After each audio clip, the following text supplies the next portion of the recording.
वालेकुम नाजरीन, मैं हूं आपकी होस्ट किरण राजपूत। आज मैं जिस शख्सियत का इंटरव्यू ले रही हूं, इनके नाम के साथ एंडी खान लगता है, और जिसके नाम के साथ एंडी खान लगता हो वो मज़ीद किसी तारुफ या अदना से अल्फाजों का मोहताज नहीं रहता। वो एंडी खान जिनकी बेशुमार और लाजवाल कुर्बानियाँ और ख़िदमात की जद्दोजहद पूरा पाकिस्तान बखूबी वाकिफ़ है।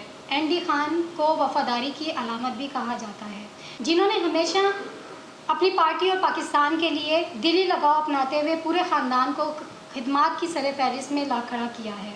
जी नाज़रीन, मैं ज़िक्र कर रही हूँ हमाद एंडी खान का, जो एंडी खान के चश्मो चराग हैं। डायरेक्टर एडवर्टाइजमेंट ईस्ट एक अहम जिम्मेदारी, एक अहम सीट पर बैठे हैं। आज हम इनसे सवालात का सिलसिला शुरू करते हैं। अस्सलाम वालेकुम हमाद साहब, कैसे हैं आप? ठीक है, आप सुनाए कैसे? सर, सबसे पहले तो ये बताइएगा कि कैजुअली लोग आपके बैकग्राउंड के बारे में, आपके ख़ानदान के बारे में सब कुछ जानते हैं और एक आपका बड़ा नाम है, लेकिन अपने बारे में सबसे पहले एक तो ये बताइएगा कि आपने तालीम का सिलसिला कहाँ से शुरू किया। दूसरा ये कि आपके मशागिल क्या हैं, कुछ चीज़ा चीज़ें बताइएगा ताकि हमारे देखने वाले नाजरीन जो हैं वो आपके बारे में जानना चाहते हैं, तो प्लीज़। बिस्मिल्लाहिर्रहमानिर्रहीम।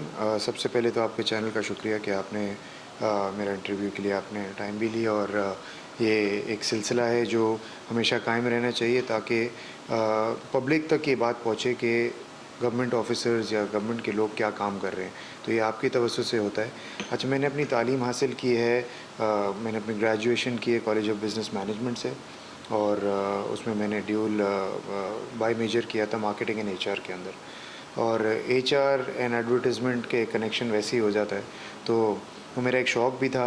बट उसके बाद में 2012-13 के अंदर गवर्नमेंट फील्ड में आ गया, तो तब से अपनी खिदमात को अंजाम दे रहे हैं और नेक नियति से काम कर रहे हैं। बाकी नॉर्मली स्पोर्ट्स मेरा पैशन है, और उसके अलावा काम मेरा डबल पैशन है, तो उसमें कभी कॉम्प्रोमाइज़ नहीं करता। कोशिश यही करता हूँ कि जितना एफ़र्ट लगा सकूँ, फैमिली टाइम दे सकूँ, बच्चों को टाइम दे सकूँ, तो हर चीज़ को कोशिश यही करता हूँ कि टाइमली कर लूँ। अच्छा, हमाद साहब ये बताइएगा कि अमूमन कहा जाता है, और ये सुनने में भी आया है, देखने में भी आता है कि सरकारी मुलाजिम जो होते हैं कुछ थोड़े से सुस्त रवि का शिकार रहते हैं, और यहाँ के जो मामलात और काम भी जो होते हैं, जब सरकार का जहाँ नाम आता है तो वहाँ पे तातुल का शिकार रहते हैं। तो आपको माशाल्लाह हमने देखा है, आप नौजवान भी हैं, एनर्जेटिक भी हैं, और बहुत ज़्यादा काम के मामले में हमने आपका जोश और जज्बा देखा भी है। तो इस सरकारी इदारे में कैसे आपको आना हो गया? ये शौक़ था या एक हादसा था यहाँ पे?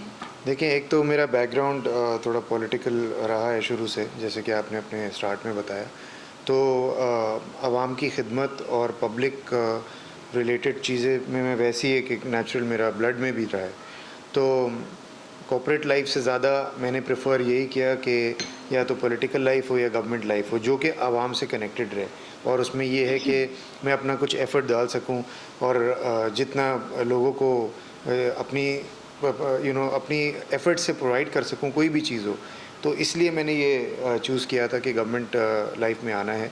और जब से आए मेरा ज़्यादा जितना भी फोकस रहता है, मैं एक फ़ील्ड ऑफिसर हूँ, मैं सीट पे कम बैठता हूँ और ज़्यादा रोडों पे और पब्लिक के कामों में ज़्यादा होता हूँ। इसलिए रेन हो, चाहे कोई और इमरजेंसी हो, या कोई ईद हो, या मुहर्रम हो, या कोई भी ऐसी चीज़ जो नेशनल इवेंट बेस्ड हो या कुछ हो, उसमें मैं हमेशा कोशिश ये करता हूँ कि ये नहीं देखता कि मैं किस सीट पे बैठा हूँ या किस ओहदे पे हूँ, वो मैं फिर पब्लिक इंटरेस्ट में I am on the roads, ताकि लोगों को फैसिलिटेट करें, लोगों को प्रोवाइड कर सकें जो फैसिलिटीज़ से वो महरूम रहते हैं, या कोई ऐसी परेशानी होती है जो हमारे हाथ से ज़्यादा बेहतर तरीके से इसलिए हो सकती है क्योंकि हमारे पास मशीनरी लेबर होती है।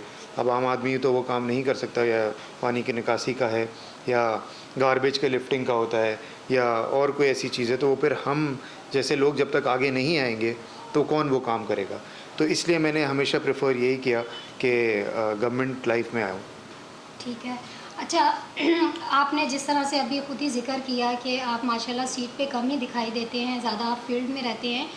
12 रबीउल अव्वल के हवाले से, मुहर्रम के हवाले से, बारिश की जो कराची की सूरत हाल रही है, उन मामलात में अभी जो सैलाब सदकान है जो टेंट सिटी ईस्ट में भी बनाया गया है, उसमें बहुत ज़्यादा आपकी दिलचस्पी देखी गई है।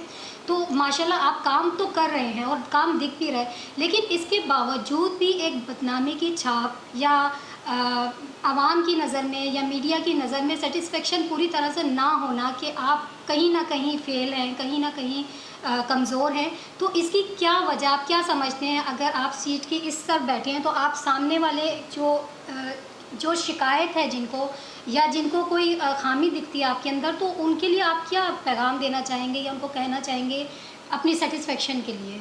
देखें, लोकल गवर्नमेंट या सिंध गवर्नमेंट या any government for that matter, जब वो काम कर रही होती है तो ये एक थैंकलेस जॉब होती है। और ख़ास तौर पे हमारी फील्ड जो लोकल गवर्नमेंट है, जिसमें गार्बेज है, कचरा है, पानी है, नाले हैं और इस तरह की चीज़ें हैं, तो ये एक दिन लिफ्ट होगा, दूसरे दिन नहीं होगा, तो लोग उसको अप्रिशिएट उस तरह नहीं करेंगे। जैसे टैक्स कलेक्शन है, जो मेरी एक्चुअल फील्ड है, मैंने उसमें तकरीबन 12 करोड़ की रिकवरी की है। तो वो दिखने में लोगों को नहीं पता चलेगा कि इंटरनली हमने कितनी रिकवरी की है, बट उसी की बेस पे जो हमने रिकवरी की है, उसी की बेस पे हम लोगों को रोड बना के दे रहे हैं, लाइट्स लगा के दे रहे हैं, दूसरे और काम सारे करके दे रहे हैं।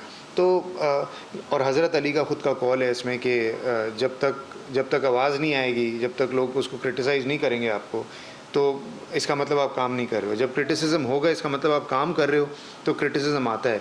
और मैं हमेशा क्रिटिसिज्म को पॉजिटिव लेता हूँ। ये एक लर्निंग कर्व होता है। अगर कोई चीज़ मुझे कुछ कह रहा है या कोई उसमें भले बदनामी के पॉइंट ऑफ व्यू से भी कह रहा हो, तो मेरे लिए एक स्पेस होता है इम्प्रूव करने का कि जी इसको किस तरह काउंटर किया जाए या किस तरह बेहतर किया जाए, ताकि लोगों की जो क्रिटिसिज्म है उसको पॉजिटिव नोट पे, फीडबैक्स पे लेके आऊँ। तो मैं कभी इसको नेगेटिव नहीं देखता या इस पर फ्रस्ट्रेट नहीं होता कि जी ये मुझे किसी ने क्या बोल दिया या क्या किसी ने लिख दिया या किसी ने क्या कह दिया। मैं पॉजिटिवली देख के इसको यही कोशिश करता हूँ कि अपने काम में बेहतरी लेके आऊँ, इम्प्रूवमेंट लेके आऊँ। ये बहुत अच्छी बात भी है आपकी और इसमें आपकी तरबियत का काफ़ी जो है झलक दिखती है कि जिस तरह आप अपनी खामियों को या अपनी नाकामियों को जो है पॉजिटिव लेते हैं। अगर कहीं से आपके पास सवाल आता है तो ये एक अच्छी बात है। सर इसके साथ ये बताइएगा कि सालाना जो एडवर्टाइजमेंट के डिपार्टमेंट है, इसका रेवेन्यू कितना जनरेट हो जाता है? देखें, मुझे ये वाला चार्ज लिए हुए जनवरी ऑनवर्ड्स मैंने ये चार्ज लिया था, तो 10 महीने हो गए actually. This is the 11th month we are in. तो जब से मैंने चार्ज लिया है, लाइक आई सेड, मेरी टोटल रिकवरी 12 करोड़ रुपए है और इससे पहले ये रिकवरी हाफ से भी कम थी। तो मैंने उन जगहों पे भी रिकवरी की जहाँ लोगों ने तसव्वुर कभी नहीं किया था कि हम जाके रिकवरी करें, या अपेरेंटली वो नो गो एरियाज़ होते थे। तो उसमें भी मैंने अपनी टीम पूरी बनाकर वहाँ पर उनसे रिकवरीज करवाई और ये ऑन पेपर है। मैं आपके साथ शेयर भी कर दूँगा कि माशाल्लाह से 12 करोड़ की हमने रिकवरी की है। और वो 12 करोड़ की जो रिकवरी है वो सरकारी खाते में आई है। तो वो लगेगी कहाँ? लोगों में, उन्हीं के कामों में, चाहे वो लाइक एसेट के रोडों का काम हो, लाइटें लगने का काम हो या और कोई चीज़ दूसरे काम होंगे, तो वो उन्हीं के लिए आई है। और मेरी कोशिश हमेशा यही रही है कि रिकवरी पे फोकस ज़्यादा हो। बाकी सारी चीज़ें, दुनियादारी, सारी चीज़ें यहाँ पर चलती रहेंगी, दुनिया में चलती रहेंगी। बट जब तक आप अपने काम से और अपने इदारे के साथ जब तक आप ऑनेस्ट नहीं रहोगे, तब तक आप कभी रिकवरी नहीं कर सकते। तो मैंने हमेशा फोकस यही किया कि सबसे पहले रिकवरी पे फोकस करूं। तो वो माशाल्लाह से अल्लाह ने मुझे उसमें कामयाबी दी और सिलसिला चल रहा है आपके सामने। ये आप जेन्युइन रेवेन्यू बता रहे हैं या उसके करीब तरीन आप बता रहे हैं? नहीं, 12 करोड़ तो मैं क्रॉस कर चुका हूँ। मैंने आपको एक एस्टिमेटेड कॉस्ट दी कि मैंने 12 करोड़ की रिकवरी कर दी है। टारगेटेड कॉस्ट थी 9 करोड़ टू 10 करोड़। मैं ऑलरेडी 2 करोड़ सरप्लस पे अंदर प्लस में आया हुआ हूँ। तो मैं अब अहेड चल रहा हूँ माशाल्लाह से, और अभी साल पूरा नहीं हुआ है। तो मेरी कोशिश ये है कि इसको जितना स्काई इज़ द लिमिट लेके जा सकूँ, और मैं अपने टारगेट ऑलरेडी क्रॉस कर चुका हूँ। तो अल्हम्दुलिल्लाह रिकवरी मेरी जेन्युइन, जो बैंक पेड चलान्स के साथ जो सरकारी ख़जाने में है, मैं उसका आपको बता रहा हूँ। ठीक है। अच्छा हमाद साहब ये बताइएगा कि बिल बोर्ड्स जो हैं एडवर्टाइजमेंट के बल्दिया शर्की में ये मामला जो है अभी हमें सुनने में भी आए थे कि अब ये लीगल तौर पे इसके ऊपर काम किया जा रहा है, लेकिन इसके बावजूद भी बहुत से एतराज़ात उठ रहे हैं। ये यहाँ पे जोल किस चीज़ का है? देखें, एतराज़ात जो अभी आ रहे हैं या अगर जो कोर्ट के थ्रू कोई पिटिशन वगैरह लोगों ने डाली थी, वो पब्लिक प्रॉपर्टी पे डाली थी, जैसे कि पेडेस्ट्रियन ब्रिजेस वगैरह पे। वो हमसे पर्टेन नहीं करता, वो हमारा सब्जेक्ट नहीं है, तो उसमें मैं कोई कमेंट नहीं करूँगा। मेरे पास जो चीज़ जो हमारे डोमेन के अंदर है वो प्राइवेट प्रॉपर्टी है, जैसे कि बिल बोर्ड्स लगते हैं जो प्राइवेट बिल्डिंग्स पे लगते हैं, तो वो एज़ पर लॉ और कोर्ट ने उसकी इजाज़त दी है अपने रिटन ऑर्डर 2020 के कि आप प्राइवेट प्रॉपर्टीज़ पे भले एडवर्टाइजमेंट करें, और उसका जो प्रॉपर प्रोसेस होता है उसमें इंजीनियरिंग सर्टिफिकेट चाहिए होता है जो हम रिक्वायरमेंट में रखते हैं, जितने भी तमाम SOPs हैं उसको फॉलो करते हुए हम वो चीज़ करते हैं, डॉक्यूमेंटेशन से लेके स्ट्रक्चर के उसमें कोई वीकनेस ना हो, फिर उसको चेक भी किया जाता है। तो आपने देखा अल्हम्दुलिल्लाह इतनी बारिशें इस बार साल में मेरे ख्याल से रिकॉर्ड ब्रेकिंग बारिशें हुई हैं, और तेज़ हवाएं भी थीं, तूफ़ानी बारिश भी थी, बट अल्हम्दुलिल्लाह कोई ऐसा इंसिडेंट नहीं हुआ। उसकी वजह क्या है? वो यही वजह थी कि हमने उसको चेक रखा और हमने तमाम साइड्स के जो पैनल्स थे उनको रिमूव करा के हॉलो करा दिया था, तो एयर पास होते रही और कोई ऐसा इशू नहीं आया। तो ये टेस्ट था जो हमने पास कर लिया, और पास तभी किया जब चीज़ें सही थी तभी पास हुआ, वरना अगर कोई हमारी तरफ से गफलत होती तो साइड गिर सकती थी। तो अल्हम्दुलिल्लाह अल्लाह ने हमें इज़्ज़त दी, उसमें हमने कामयाबी हासिल की। अच्छा ये बताइएगा कि कानूनी इश्तिहारात की जांच पड़ताल के लिए बाकायदा कानूनी तौर पर सारे मामलात तय किए जाते हैं, लेकिन इसके बावजूद भी कहीं ना कहीं ऑब्जेक्शन रहता है। इस मामले में क्या कहेंगे आप? देखिए, ऑब्जेक्शन उन लोगों को रहता होगा जिनको पता नहीं है कि एक्चुअल फॉर्मेट क्या है। हमें एक गिवन फार्मूला दिया हुआ है बाय लॉज के तहत, जितना भी चाहे वो साइज़ पे हो, चाहे वो डॉक्यूमेंट्स रिक्वायर्ड जो हमें चाहिए हो, या कोई भी चीज़ जितनी भी हैं वो एक बाय लॉज में सारी चीज़ें हमें कानून के तहत गिवन है। हम वो कानून फॉलो कर रहे हैं। लोगों की चाहने या ना चाहने से चीज़ को हम फॉलो नहीं करेंगे। जो कानून हमें कहेगा वो फॉर्मेलिटीज़ हम तमाम पूरी करते हैं। मेरे रिकॉर्ड्स आप चेक कर सकती हैं, मैं ओपन टू इन्विटेशन रखता हूँ, क्योंकि मुझे कुछ छुपाने की ऐसी मेरे पास चीज़ नहीं है। तो आप मीडिया वाले जितने भी तमाम मीडिया है, मैं उनको ये हमेशा बोलता हूँ कि आप आइए, हमारा रिकॉर्ड चेक कीजिए। हमारे रिकॉर्ड में कहीं भी कोई एरर नहीं है अल्हम्दुलिल्लाह, और उसकी रीज़न यही है कि मैं सबसे पहले फोकस यही करता हूँ कि जी पेपर वर्क कंप्लीट हो, बाकी चीज़ें बाद में। तो पेपर वर्क मेरा अल्हम्दुलिल्लाह बहुत अच्छा है, और आप कंपेयर कर सकती हैं दूसरे डिस्ट्रिक्ट से भी और प्रीवियस ईयर्स से भी कि मेरे टेन्योर में पेपर वर्क कितना कंप्लीट रहा है। हमाद साहब, आपका पूरा ख़ानदान माशाल्लाह सियासत में इन्वॉल्व रहा है और सियासत से काफ़ी दिली लगाव भी रहा है, तो आप इस हवाले से क्या कहेंगे? आप कितना सियासत को अपने करीब देखते हैं? देखें, सियासत तो मेरे घर में ही है, तो उसमें करीब देखना तो खैर ये तो बाय बर्थ है और इन द ब्लड है। और मुझे एक्चुअली मुझे पॉलिटिक्स पसंद भी बहुत है, और बट मैं हमेशा यही कहता हूँ कि पॉलिटिक्स पाकिस्तान की हो या किसी और मुल्क की हो, हमेशा जोड़ के चलने वाली होती है, तो सबको साथ लेके जाना पड़ता है। तो एज अ गवर्नमेंट ऑफिसर मैं ये नहीं देखता कि कौन सी पार्टी या कौन सा बंदा मेरे पास काम लेके आ रहा है। मैं हमेशा न्यूट्रल रह के सबका काम कर रहा होता हूँ।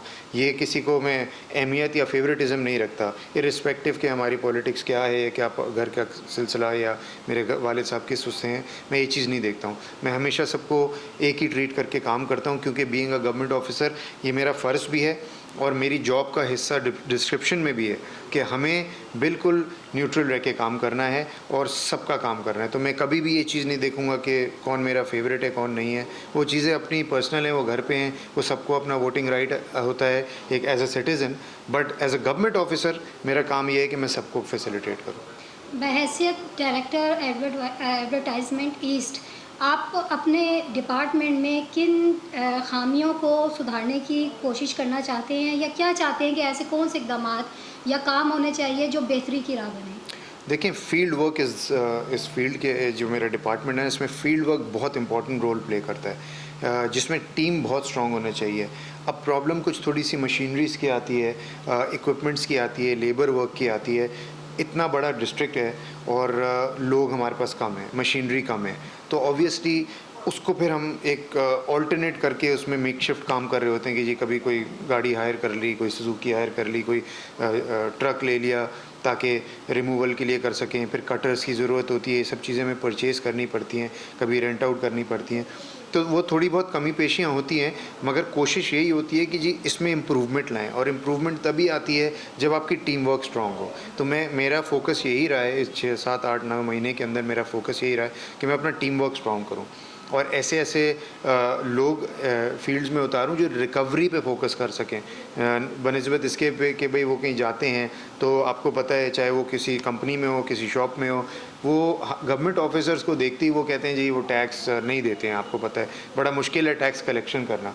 तो इसलिए मैंने हमेशा यही कोशिश की अपनी टीम स्ट्रॉन्ग रखूँ ताकि हमारी रिकवरी ज़्यादा से ज़्यादा हो सके। बिल बोर्ड्स की, बैनर्स की कराची में अभी क्या सूरत हाल है? मतलब इनको हटाया जा रहा है या मज़ीद लगाने की जो है सूरत हाल बेहतर की जा रही है? देखें, ऑनरेबल सुप्रीम कोर्ट ने जो ऑर्डर निकाला है, हम उसको फॉलो करते हुए और उसकी कंप्लाइंस के तहत फोकस कर रहे हैं काम पे।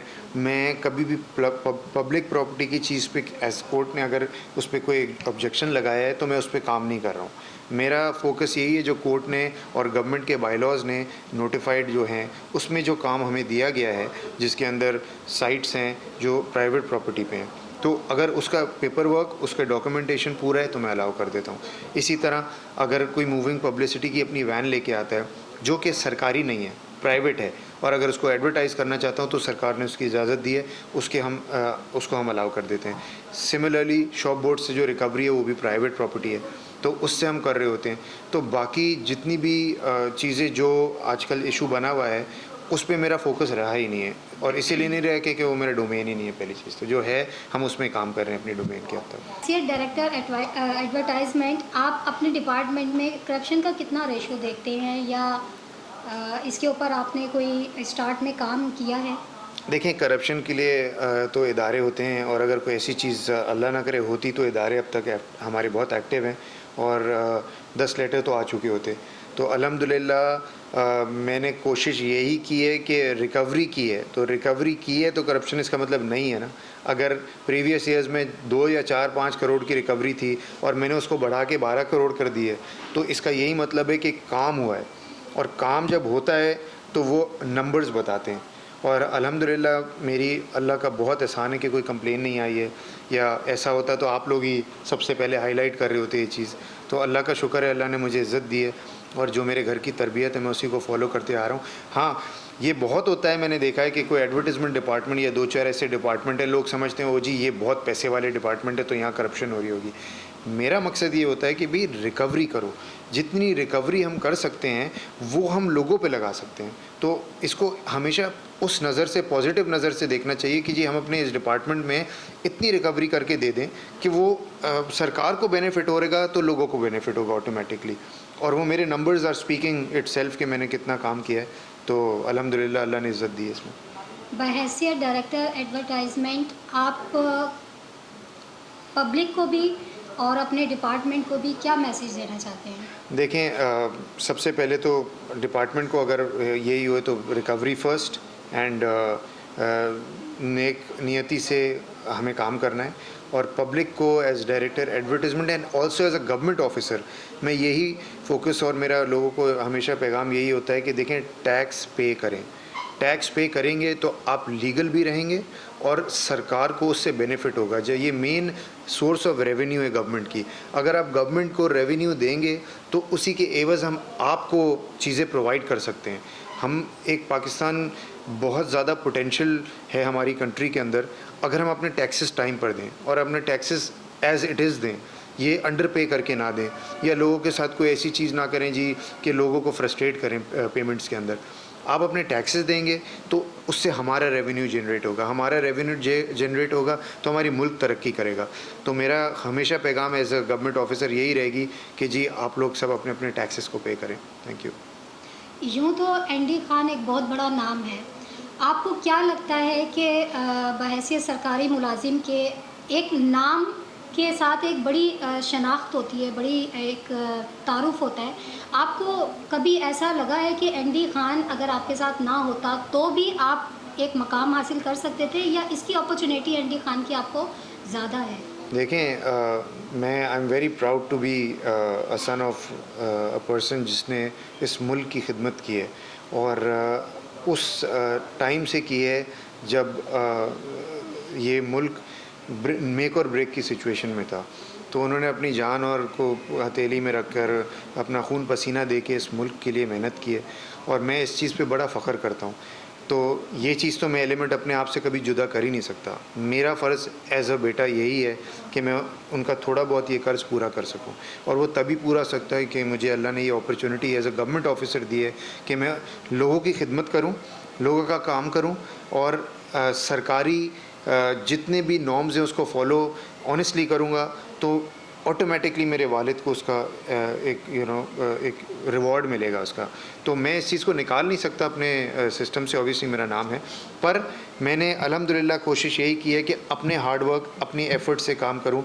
चाहे रात के 4 बजे हो मैं बारिशों में खड़ा रहूँ, चाहे रात के कोई और टाइम हो, या दिन का टाइम हो, या दोपहर का टाइम हो, या शाम का टाइम हो, मैंने कोई टाइम ये नहीं देखा, चाहे छुट्टी का दिन हो।